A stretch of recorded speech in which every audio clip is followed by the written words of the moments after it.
The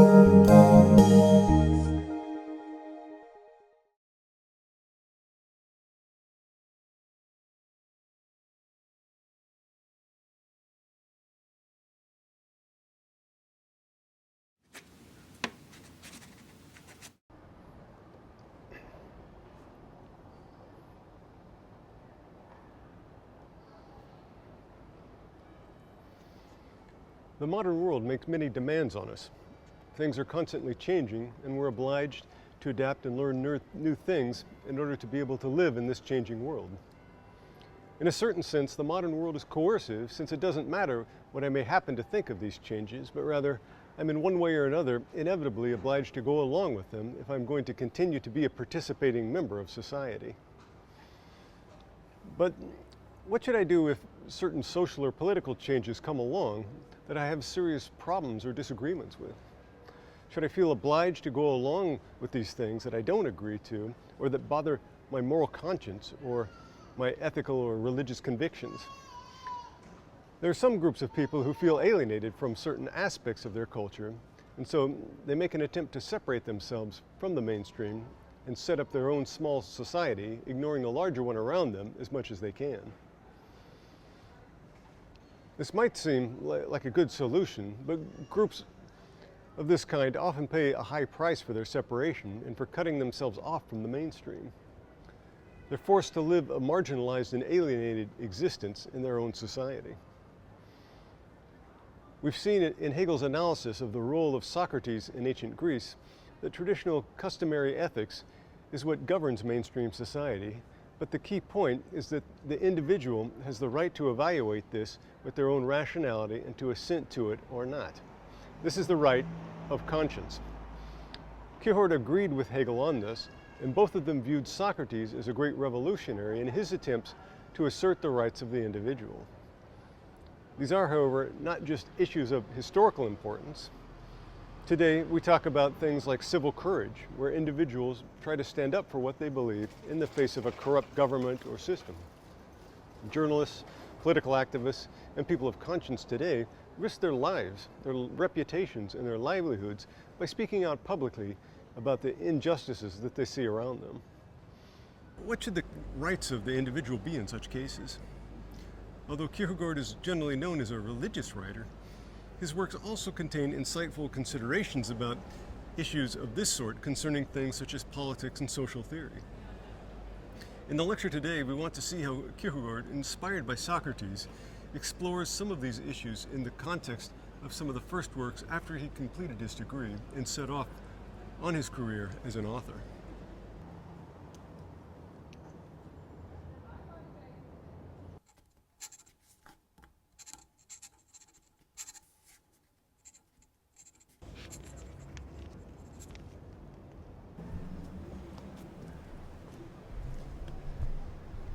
After the successful defense of his master's thesis, The Concept of Irony, and in the wake of his broken engagement with Regina Olsen, Kierkegaard fled Copenhagen for Berlin, the capital of Prussia.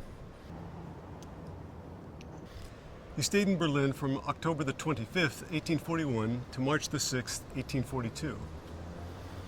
While he was there, he attended lectures at the university and considered what he wanted to do with his life.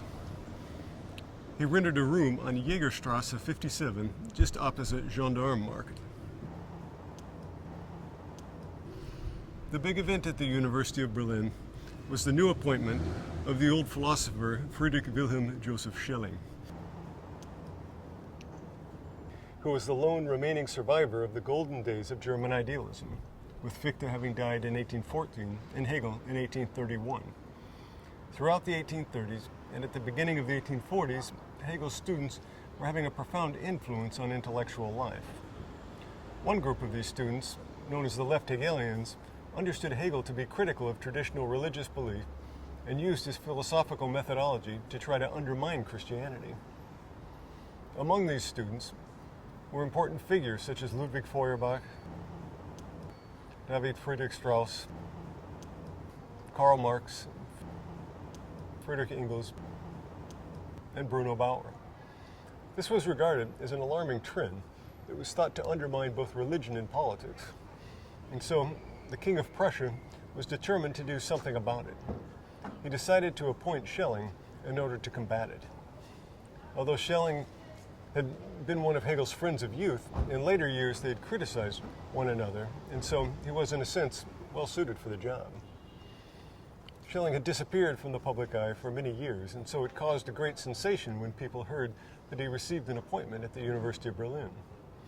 Students and professors alike were keen to see the old philosopher, and to hear his lectures were a major event in Berlin. Everyone was especially keen to see what Schelling would say about the Hegelians and what they would say in response. Everyone was talking about the lectures, and they were even reported on in local newspapers. Kierkegaard also attended these lectures. He records his notes to them in Notebook 11. Kierkegaard seemed initially to be very enthusiastic about Schelling, but in time he grew tired of him and stopped taking notes altogether. In a letter to his brother from February of 1842, he writes, and I quote, "Schelling talks the most insufferable nonsense. I'm too old to attend lectures, just as Schelling is too old to give them." During the same time, Kierkegaard also attended lectures by the Hegelian theologian Philipp Marheinecke. He took quite detailed notes to Marheinecke's lectures on Christian dogmatics in his Notebook 9 and Notebook 10. He also attended a course offered by the Hegelian logician Karl Werder and took notes in the same notebooks. In addition to these academic pursuits, while he was in Berlin, Kierkegaard attended the theater and contemplated what he wanted to do with his life. He had just completed his thesis on Socrates and irony, and this provided him with a model. He was very attracted to the idea of following Socrates' example in his own Danish context.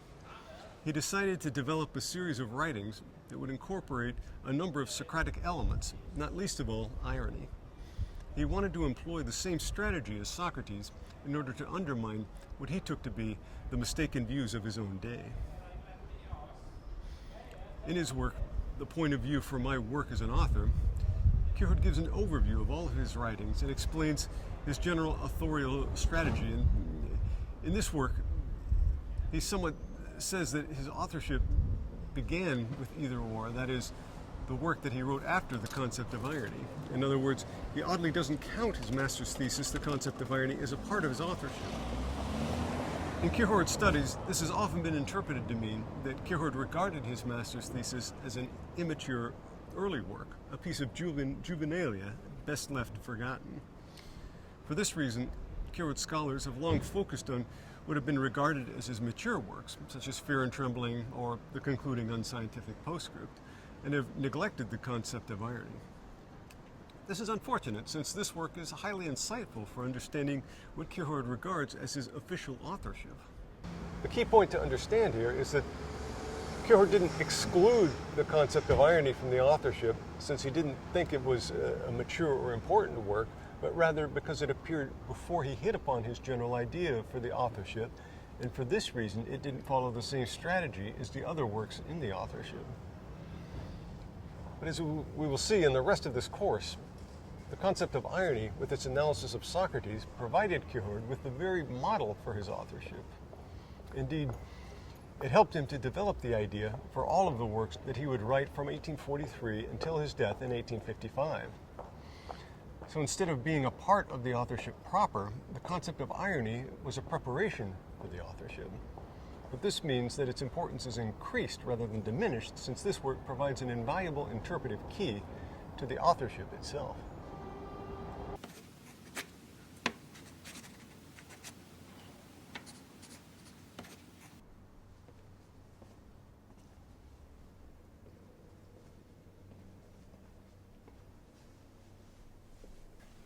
While he was in Berlin, Kierkegaard began work on a new book, which was to become Either Or.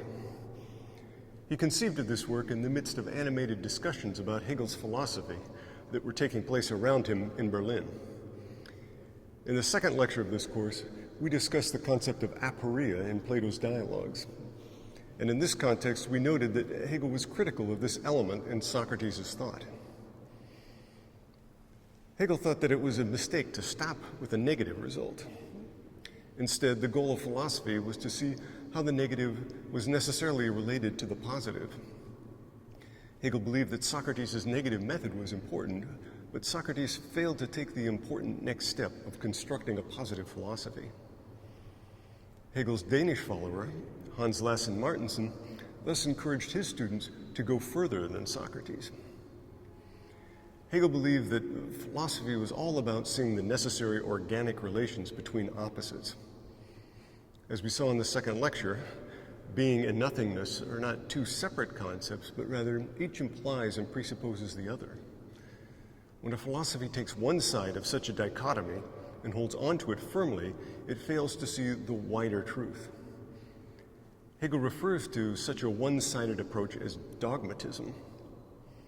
In his book, The Encyclopedia of the Philosophical Sciences, Hegel explains, I quote, "Dogmatism consists in adhering to one-sided determinations of the understanding whilst excluding their opposites. This is just the strict either-or, according to which, for instance, the world is either finite or infinite, but not both." Here Hegel refers to the law of excluded middle, which states that either something is X or it's not. In other words, either the house is red or it's not, but it must be one of the two. Hegel makes a shorthand version of this by simply calling it the either-or. In Denmark in 1839, there was a debate about this point in Hegel's philosophy. The Bishop of Sealand, Jacob Peter Munster, who served at the Church of Our Lady, criticized Hegel, arguing that the law of excluded middle had been one of the cornerstones of logic and common sense ever since Aristotle, and it was absurd to deny it. In response to him, the Hegelian Martensen responded that key Christian dogmas such as the Incarnation and the Trinity could not be made sense of in terms of Aristotle's logic. According to this view, Jesus would have to be either God or human, but not both. Martensen thus argued that some form of mediation must be presupposed that Hegel's logic can account for, but which Aristotle would have to reject. Martensen writes, I quote, "The central point of Christianity, the doctrine of the Incarnation, the doctrine of the God-man, shows precisely that Christian metaphysics cannot remain in an either-or, but that it must find the truth in a third, which the law of excluded middle rules out." Kierkegaard followed this debate closely as a student at the University of Copenhagen. He seized upon the formulation either-or for the title of his new book. The work is divided into two parts by two authors.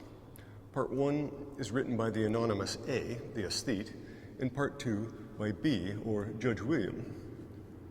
In the preface of the work, the reader is told that the two texts were found by accident by Victor Eremita, who decides to publish them as editor. With this work, Kierkegaard attempts to create two different worldviews and juxtapose them to one another. He tries to create a kind of dialogue between the aesthete, who makes a case for his carefree existence, and the judge, who argues for the virtues of living a stable, predictable bourgeois life. But like a Socratic dialogue that ends in aporia, this dialogue does not come to any positive conclusion. Kierkegaard doesn't come in at the end and say who won the debate. Rather, he seems to want to simply present two positions to the readers as two important views of the age, and then leave it to them to decide for themselves which one they find more attractive. So with the work, he presents an either-or and refuses to take the next step that Hegel demands by getting past the negation and constructing something positive. By choosing this title, Kierkegaard seems to indicate that one should embrace negation, opposition, and contradiction, and resist the urge to resolve it. In this sense, he's following in the path of Socrates. Either-or can be seen as a kind of Socratic dialogue between two opposing positions, a dialogue that ends in aporia. Kierkegaard has the aesthete refer to this discussion at the beginning of the work in a short section entitled Either-or, an ecstatic discourse. The aesthete makes use of the law of excluded middle. A given thing must be either X or not X, and derives a number of different formulations, some of them seemingly absurd. I quote, "Marry and you will regret it. Don't marry and you will also regret it. Marry or don't marry, you will regret it either way." Here the dichotomy is introduced, either marry or don't marry. According to Hegel's logic, these oppositions must be resolved or mediated. But Kierkegaard's aesthete insists on holding firmly to the opposition. With regard to Hegelian mediation, he writes, quote, "But this is a misunderstanding, for the true eternity does not lie behind either or, but before it." In other words, the truth appears not when the dichotomy or opposition is mediated or resolved with the either or behind it, but rather when one is confronted with the opposition. The resolution of such conceptual conundrums lies in the realm of thought, but cannot be done in life. In life, one is subject to such irresolvable oppositions. The goal is to remain in the Socratic negativity or aporia and not go further.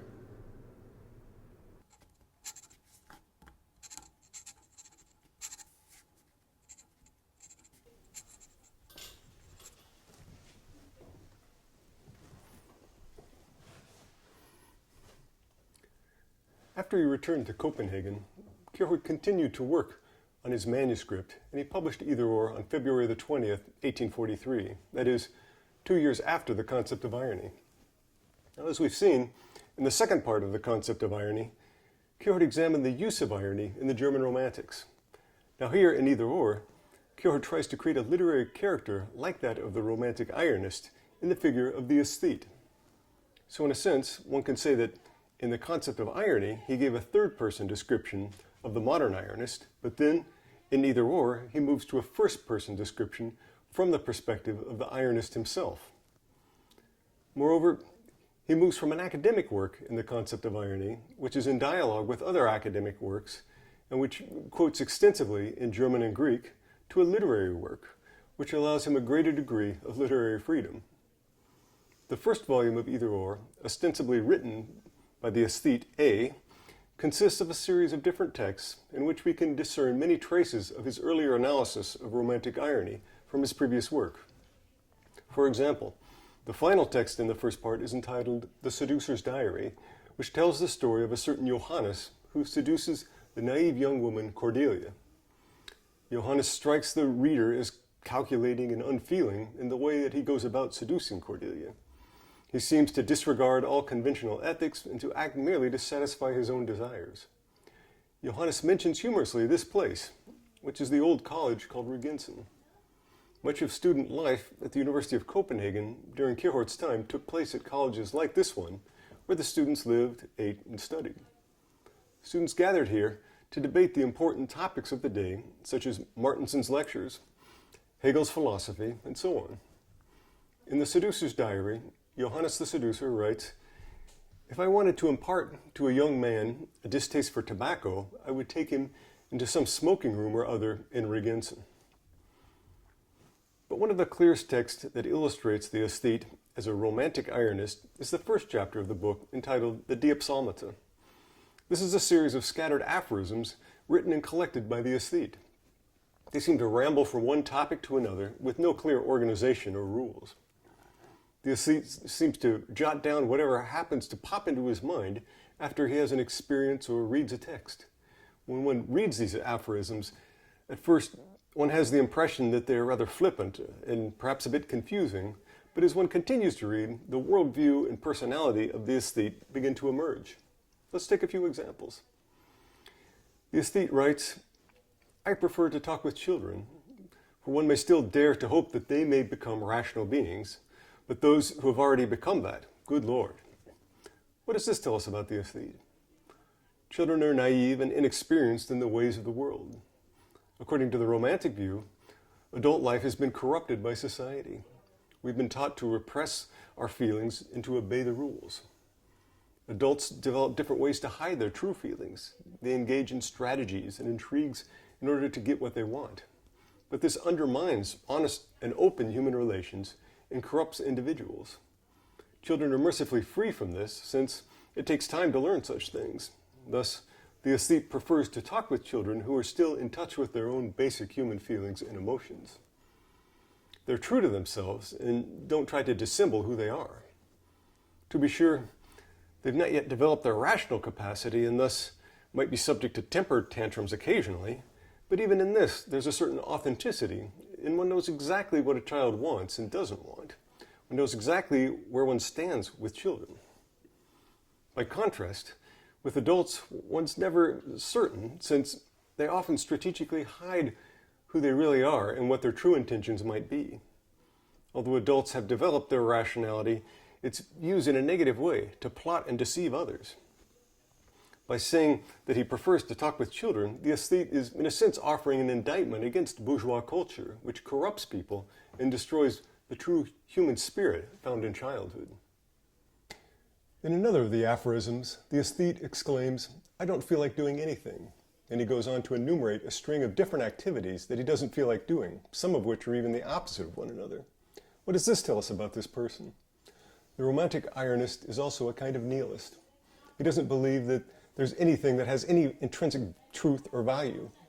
We remember how the ironist exploited this in order to invent himself, so to speak.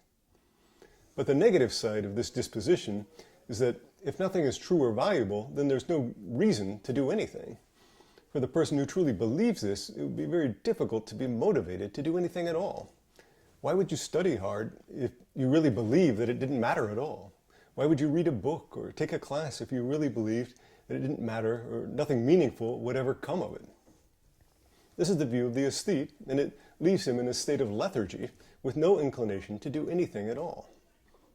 In another aphorism, the aesthete claims, "The most ludicrous of all ludicrous, this, it seems to me, is to be busy in the world, to be a man who is brisk in his meals and brisk at his work."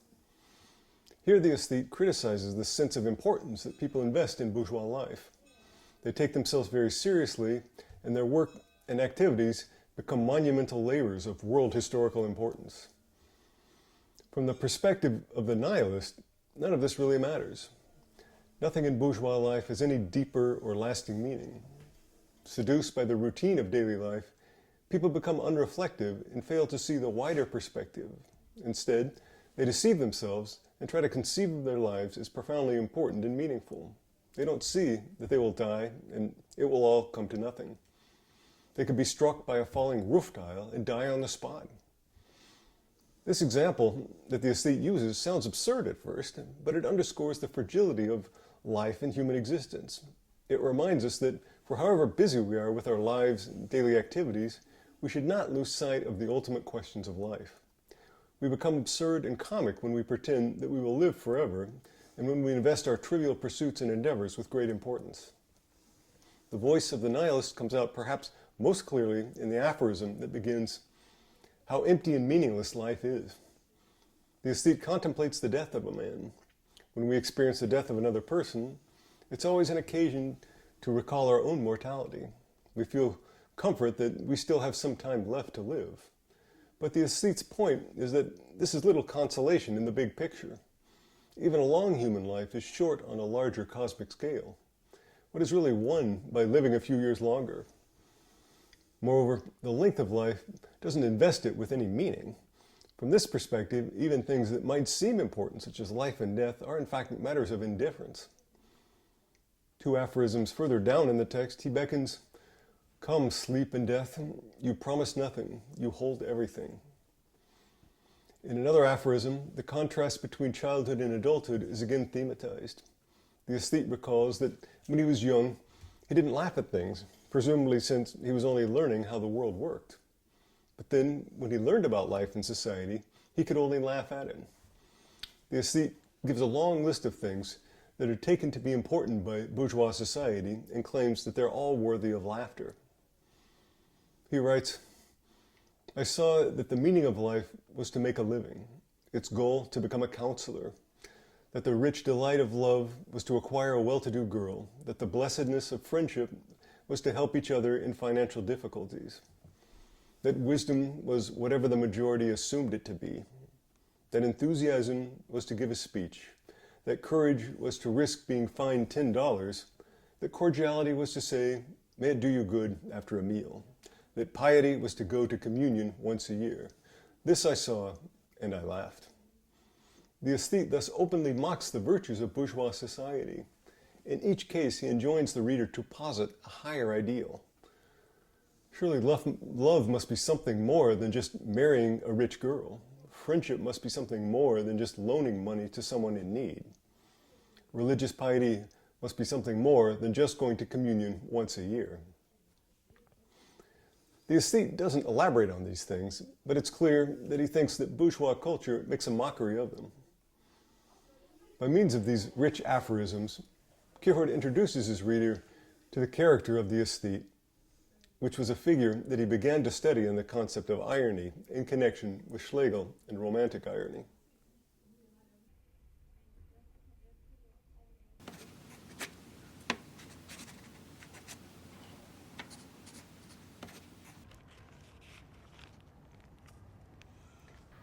Today we know Either Or as Kierkegaard's great breakthrough work.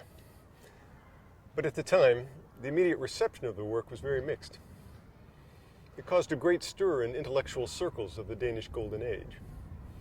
People were intrigued by the odd pseudonym Victor Eremita, and they saw in the book something very original. But the work was also offensive for some people. Part 1 of the text, that is, the part written by the aesthete, seemed to many to display a tone of arrogant superiority that many people also saw in Kierkegaard's own personality. The aesthete seems to take himself to be more intelligent than his fellow citizens, and this places him beyond the sphere of bourgeois ethics. Especially the Diary of the Seducer, from the first part of the work, offended the sensibilities of the contemporary reader. Johannes the Seducer's cynical, manipulative behavior made for uncomfortable reading, and one asks what kind of a mind could have produced such a figure. The leading literary critic of the day, Johann Ludwig Heiberg, gave a short review of the work in his journal Intelligenzblätter on March 1st, 1843. Heiberg lived here in this house with his wife, the actress Johanna Luisa Heiberg.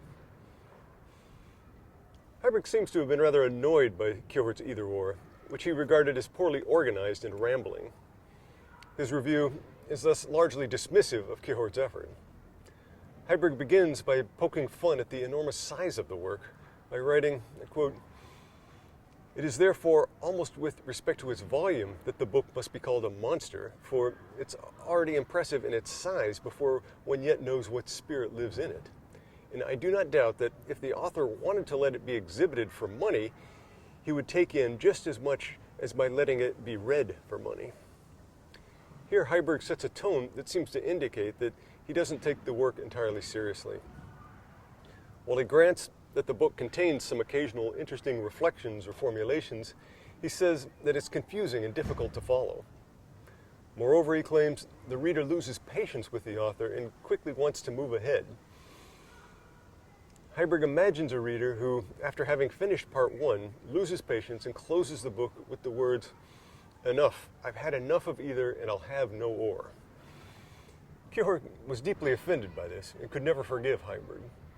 He responded to it with an article in the journal The Fatherland, dated March 5th, 1843, still under the pseudonym Victor Eremita. The article is entitled "A Word of Thanks to Professor Heiberg." Kierkegaard, in a sense, takes the same approach as Socrates does with his interlocutors. He begins by acknowledging Heiberg's great expertise in literary affairs, just as Socrates begins by acknowledging what the other person is an expert in, whatever it is he claims to know something about.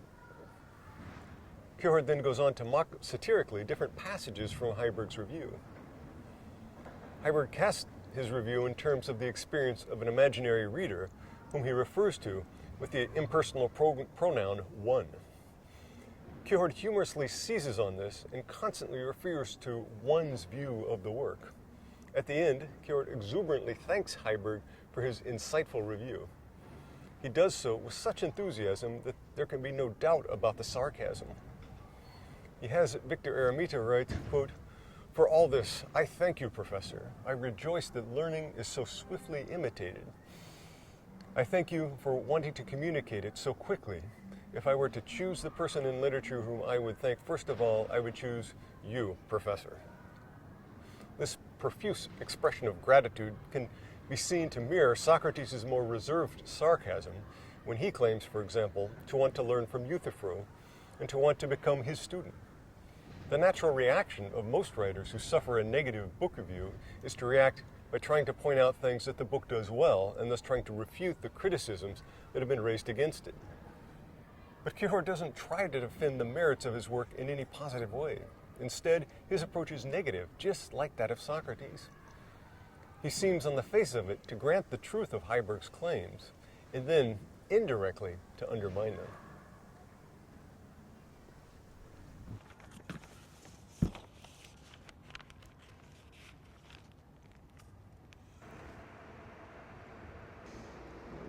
With Either Or, Kierkegaard began a remarkably productive period of writing.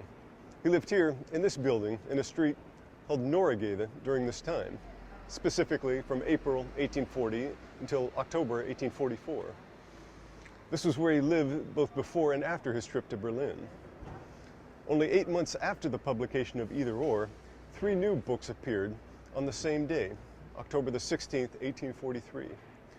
These works were Repetition, written by the pseudonymous author Constantine Constantius, Fear and Trembling by Johannes de Silentio, and 3 edifying discourses in Kierkegaard's own name.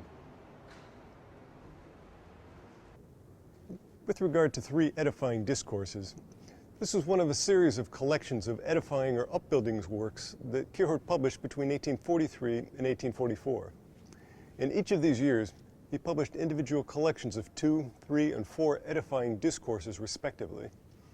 These were then later collected by Kierkegaard's publisher and published under the title of 18 Edifying or Upbuilding Discourses. These texts are generally regarded as some of the key works of Kierkegaard as a Christian author. They're all signed in Kierkegaard's name and are not attributed to pseudonymous authors. They're moreover intended to be more popular works than the pseudonymous writings. They address the common religious believer without any sophisticated or complex argumentation. There's no direct reference, for example, to Greek or German philosophers by name, although Socrates is referred to as the wise man of old. Kierkegaard returned to Berlin for a short stay in May of 1843, and this provided him with the inspiration for the short book Repetition. This novella is the story of a young man who asks the question of whether or not a repetition is possible. Like Kierkegaard, the young man had been in Berlin once before, and so he hits upon the idea of making a return trip to see if he can repeat his experience. He thus goes back to the Prussian capital and tries to visit the old places that he went to during his first visit. But he finds that many things have changed in the interim, and it's impossible to recreate his original experience of the city. Not only has the city itself changed, but he has changed, and so the way in which he experiences the city is also different. His conclusion from this experiment is that no true repetition is really possible since things are always changing. Given this, one might think that the concept of repetition isn't a very important one for Kierkegaard, but in fact, this isn't the case. Indeed, it's quite an important idea for him. He speaks of repetition in the sense of appropriation. There are, for example, a number of abstract ethical principles or rules that the individual must appropriate in terms of his or her particular situation.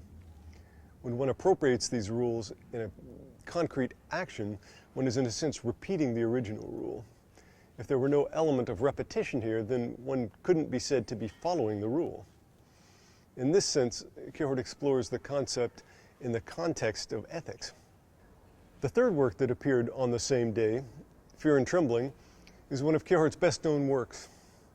In this work, he takes as a central motif the story from the Old Testament about God's command to Abraham that he sacrifice his son Isaac. The work is divided into 3 chapters called Problemata, or Problems, which refers to the problems raised by Abraham's reaction to the command of God. In this work, Kierkegaard, through his pseudonym, focuses on the difficult demands of faith, using Abraham as his example. Scholars have often taken his analysis here to be presenting a model for the difficulties involved in Christian faith. You stop here.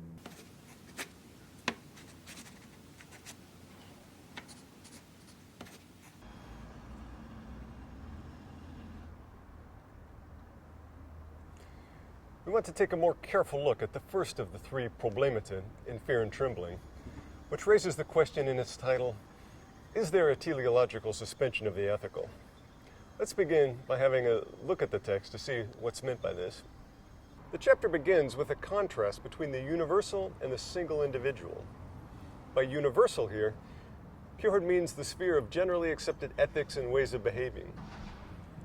he refers explicitly to a section in Hegel's book, The Philosophy of Right, which is a work on ethics and political philosophy that was published in 1821. We saw earlier that Hegel was interested in exploring what he called the ethical life of a people, for example, the ancient Greeks. This was a large sphere of interconnected elements of the public social order, for example, ethics, law, traditional customs, religious practices, and so forth. This conception of ethics is what Kierkegaard associates with the universal. It's universal since it's something that everyone knows and everyone participates in intuitively. According to this view, we know what our ethical duties are simply by looking at what the traditions and customs of our society tell us.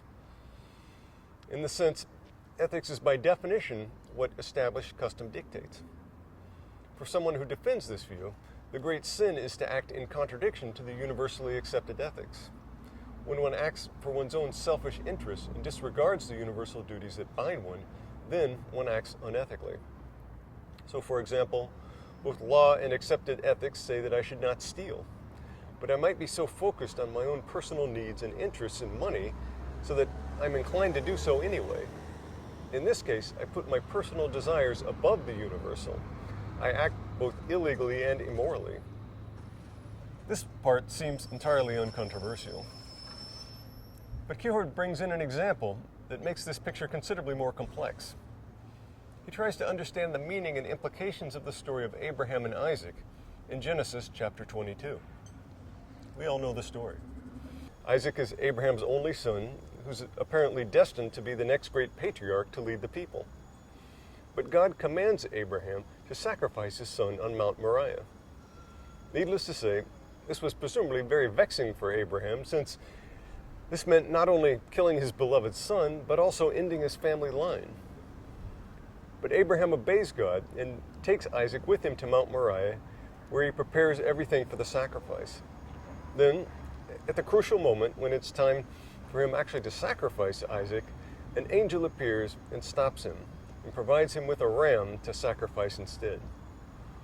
Kierkegaard points out that this story raises puzzling questions for the conception of ethics that we just discussed. According to the universal ethics, it's wrong and illegal to murder someone, not to mention for fathers to kill their own sons. So Abraham is acting in a way that's ethically wrong when seen from this perspective. It's as if he, as an individual, is overriding the universal ethics of the community. This is what Kierkegaard means by the phrase, the suspension of the ethical. In other words, Abraham has received a revelation from God that requires him to put aside, in this one instance, the universal rules and practices and traditions that govern the ethics of his people. In order to fulfill God's command, Abraham must suspend ethics and act, as it were, on the basis of something higher than this. He calls this a teleological suspension, since ethics are suspended for a higher telos, or end. Our intuitions seem, in a sense, to be split here, since, on the one hand, we want to say, along with Hegel, that it's wrong to kill innocents and that there's nothing higher than this universal. But then, on the other hand, we also want to say that one should obey the command of God. But what if these two are in contradiction with one another as they are here? Which is the correct course of action to take? Kierkegaard points out that, on Hegel's point of view, we would have to regard Abraham as a murderer, or perhaps more accurately, almost a murderer.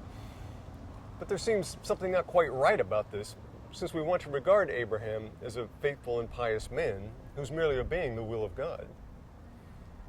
But according to the view of the universal ethics, there's nothing higher than the universal, and thus the idea of a divine revelation being a reason to suspend the ethical can't be recognized. This is the key interpretive point in the text. At first glance, it looks as if Kierkegaard, via his pseudonymous author, straightforwardly wants to defend the view that there can be a suspension of the ethical in cases like this. It looks as if he wants to criticize the universal view of ethics as being too narrow, since it fails to take into account exceptions to the rules. In a certain sense, it seems that he does indeed want to say this, but the critical point is how he does so. The key here is that he doesn't argue for this discursively. He doesn't try to enumerate reasons for why Abraham is justified in doing what he's doing. On the contrary, he says flatly that this can't be done. The third problema is dedicated to an analysis of Abraham's silence, and Kierkegaard claims that it's essential that Abraham keeps silent about the motivations for his action. It would be wrong if he were to try to convince people that he was acting justly, since he was merely fulfilling God's command, which he had received in a revelation. He can't attempt to make arguments of this kind, since it all boils down to a matter of faith, and faith is something private. Faith is about the single individual, but language consists of universals. So if Abraham were to try to articulate his faith verbally, he would inevitably end up describing it with universals. His description would thus be a hopeless distortion of what he actually wants to express. Abraham can't convey to anyone else his own private faith. This is something that's non-discursive and ineffable. Any attempt to explain it or use it as a justification for his actions would be a distortion of it. Thus, Abraham must simply carry out the action and keep silent about it. He knows full well that he must accept the consequences of it if he were to be caught and persecuted legally. He knows that he can't use faith or his revelation as any kind of defense.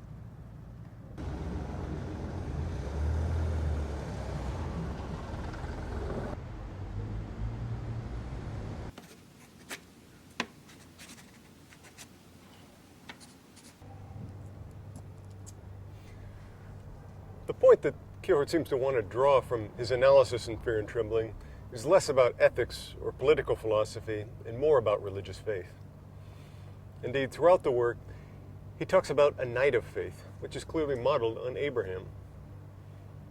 Although the story of Abraham and Isaac is, of course, one that belongs to Judaism and the Old Testament, scholars have generally taken Abraham's obedience to God also to be a model for Christian faith, indeed, a model that Kierkegaard seems to want to recommend. So what does Kierkegaard say about faith in this context? In a famous line, he writes, "Faith is namely this paradox, that the single individual is higher than the universal." This is a sentence that scholars have argued about extensively.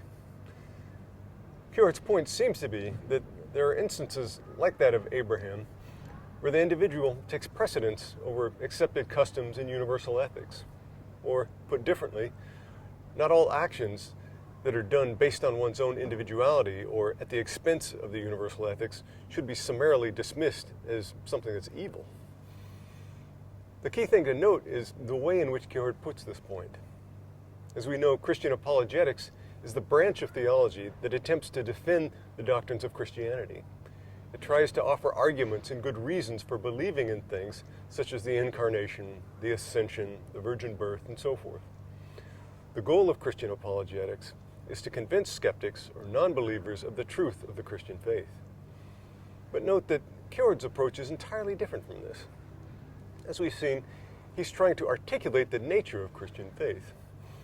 Traditional Christian apologists would try to give good reasons and arguments for why faith is rational and well-grounded.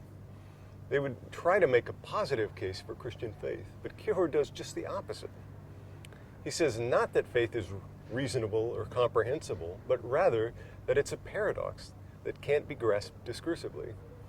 He says that Abraham acts by virtue of the absurd. This can hardly be taken as a recommendation for faith or as a convincing argument against a skeptic of Christianity. If a skeptic were to demand a solid reason for thinking that Abraham received a revelation from God, and our response was that Abraham believed by virtue of the absurd, this would not go very far to convince anyone. To say that something is absurd is usually to discount it. It's not a positive argument for a position. Understanding faith as a paradox can be seen as what's been called a negative concept. That is, a concept that doesn't have concrete positive content, but rather leaves things open. By proposing the concept of faith as a paradox, Kierkegaard doesn't really solve definitively the problem about faith, but rather he problematizes the issue and in effect invites us, his readers, to continue to explore it on our own. Here we can see the spirit of Socrates once again in Kierkegaard's text. Socrates claims to be ignorant, and therefore he doesn't present any positive doctrine.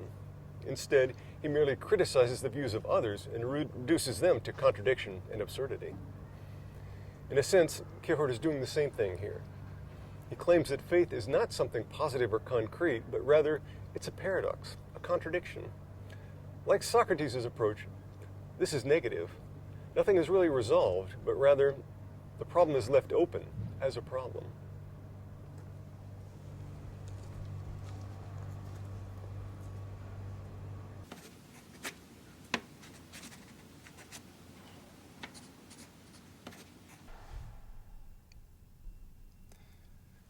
I'm speaking again with Professor Heiko Schulz from the Faculty of Theology at the Goethe University in Frankfurt in Germany.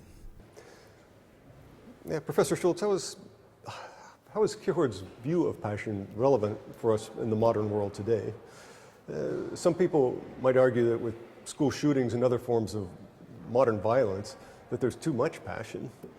Is Kierkegaard really right when he says that what we need is more passion? Some people today, they might argue that we need less. Good question. Well, first of all, the title Kierkegaard as a thinker of passion is a complex one. It seems to me that we have to distinguish between at least four senses or four respects in which Kierkegaard can be talked about as a thinker of passion. First, he was obviously a passionate person himself, and in that sense he was a thinker of passion. He was passionate. But secondly, his passion, his basic passion, found expression in his thinking. So thinking was a passion of himself, and not everybody has the same or shares the same passions. His passion was thinking. And again, this passion for thinking found expression in thinking about passion itself. So that's a third sense which seems to be crucial here. And finally, he did not simply have the passion of thinking about passion, but he had the passion of thinking about the passion of thinking. So he was of the opinion that thinking itself is a form of passion. And in this fourfold sense, I think we have to talk about Kierkegaard as a thinker of passion. Now, is that relevant for our times? Kierkegaard's own diagnosis is in one of the journal notes that our time, or the 19th century already, is not so much a time or a society of evil individuals, but of wretched individuals, in the sense that these individuals lack passion. And at first sight it would seem that nowadays this diagnosis does not obtain anymore, because we have school shootings and other things, and we think there's too much passion going on. Wouldn't it be necessary to cool down and have to a bit more of intellectual reflection and stuff like that? It seems to me Kierkegaard's basic diagnosis is that our times are qualified by, not so much by passionate acting, but by lack of passion, or by wretchedness, what he calls wretchedness. And if we think of school shootings, and if we think of a lot of violence in our times, it seems to be that his diagnosis is anachronistic to a certain extent. But I don't think it is. I would make a distinction between reflected and unreflected passion. And thinking about books like Kierkegaard's Fear and Trembling, it seems to me this seems to be a valid distinction. Kierkegaard puts high requirements on Abraham as the one who's going to sacrifice his own son. And Kierkegaard says it's only legitimate to act like Socrates did by fulfilling those very strict requirements. Of course, what Abraham is about to do is a very passionate act. He's going to sacrifice his own son. And Kierkegaard says it's possible that this act is legitimate, is a teleological suspension of the ethical, at least if two requirements are fulfilled. Namely, first, you have to love whom you sacrifice, whom you're about to sacrifice. And secondly, the possible purpose for a greater community, like, say, the society or a state or whatever, can't be there. If there's any kind of possibility of transforming my act and the purpose of my act into such a greater community, then it can't be legitimate. Then it can't be a legitimate case of a teleological suspension of the ethical. So in that sense, you could say somebody who commits a school shooting or anything like that wouldn't, in all probability, wouldn't fulfill these requirements. And therefore, it couldn't be a reflected form of passion, but an unreflected form of passion, and in that sense, illegitimate. And so you could say, still, the diagnosis holds. Most people, or a lot of people, are lacking in passion on the one hand, and on the other hand, we find a lot of people who have passion but just have the wrong form of passion, namely unreflected passion.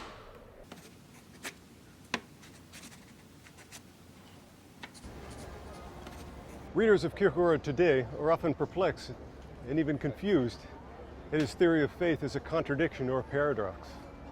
Does Kierkegaard really have a point with this, or does he just like to provoke and confuse people?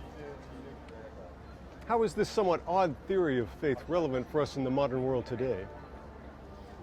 At bottom, the key issue in Fear and Trembling is the relation of religious faith to the secular world with its laws, customs, and traditions.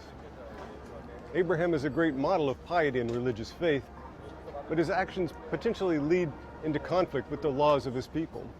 One might think that this is just an old story that has no relevance today, since no one would think of making human sacrifices today. But when one considers the matter further, one quickly realizes that in fact, this is a central and unresolved issue in our own day.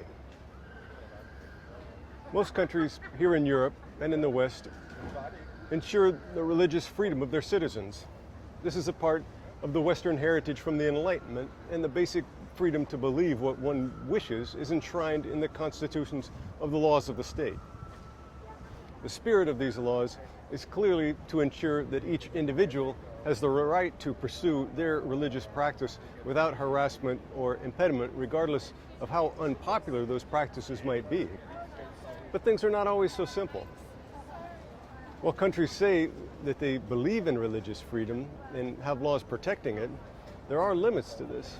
Specifically, the limits to religious freedom appear the moment that religious practices come into conflict with civil law. If my religion dictated that I, for example, murder people as human sacrifices, then the state could not allow this. There are, of course, less dramatic examples of this conflict in cases where, for example, religion requires its followers to take certain hallucinogenic drugs in connection with the religious rites. But these substances are illegal in some places. Or some religions sanction polygamy, which is illegal in the eyes of the state. Examples of this kind seem to imply that while religious freedom is a basic right, it's not unlimited. Rather, it must be exercised in a way that's consistent with civil law. Kierkegaard's view, or that of his pseudonymous author Johannes de Silentio, raises difficult problems for this picture. His difficult claim is that there can be cases where the individual is higher than the universal, where there can be a suspension of the generally accepted ethical and legal norms of the state and society. God's demand that Abraham sacrifice his beloved son is a prime example of this. One might say that Kierkegaard's clear implication here is that Abraham's action to sacrifice his son is not only okay, but even praiseworthy from a religious perspective. According to this view, Kierkegaard's message is that when one has a firm religious conviction, or when one receives a revelation from God to do something, then this is an absolute command that trumps ethics and civil law. One must simply follow this obediently. Doesn't this view lead to dangerous consequences? One often hears of criminals, for example, murderers, who, in their defense, claim that God told them to do what they did. Likewise, many forms of terrorism are grounded in a deep-seated religious belief. Many terrorists also believe that they are fulfilling the will of God with their actions. Most of us are disinclined to accept this as a reason for the murder of innocent people. But does Kierkegaard's analysis of Abraham open the door for this kind of thing? If we were alive today, would Kierkegaard defend the actions of terrorists as great acts of piety? I don't think so. If we look closer, we can see that there are important elements in Kierkegaard's analysis that separate him from the modern murderer or terrorist. Perhaps most importantly, Kierkegaard emphasizes the paradoxical nature of faith. It's something that is contradictory and absurd. Moreover, faith is something entirely inward and can't be communicated directly to another person. For this reason, Abraham remains silent. This is an important point. The modern murderer or terrorist is inclined to use the religious motivation of their action as an argument in defense of it. In other words, the murderer says that God told him to kill someone, and the point of this is to explain the action and to defend it. But Kierkegaard's point is that this is a misunderstanding.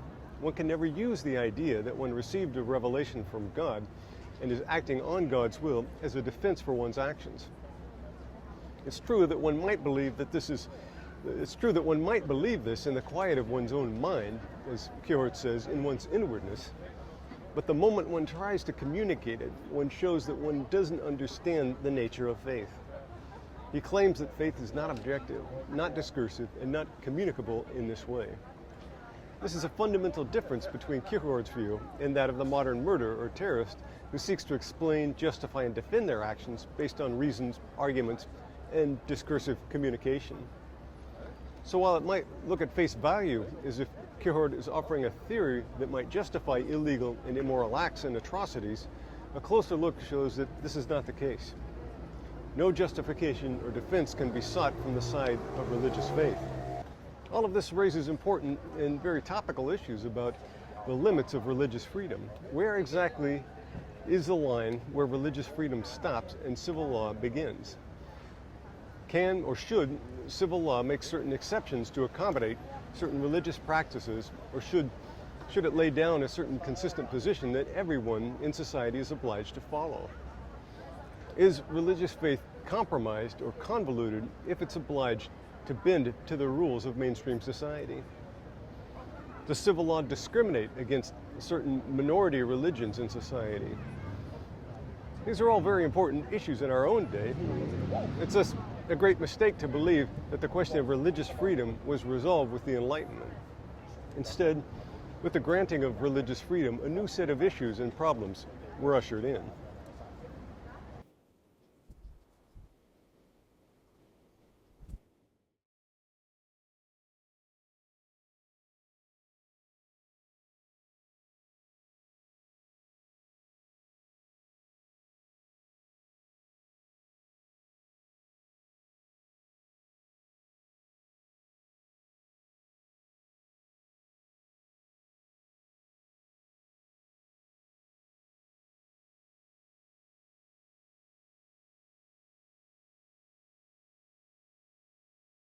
Thank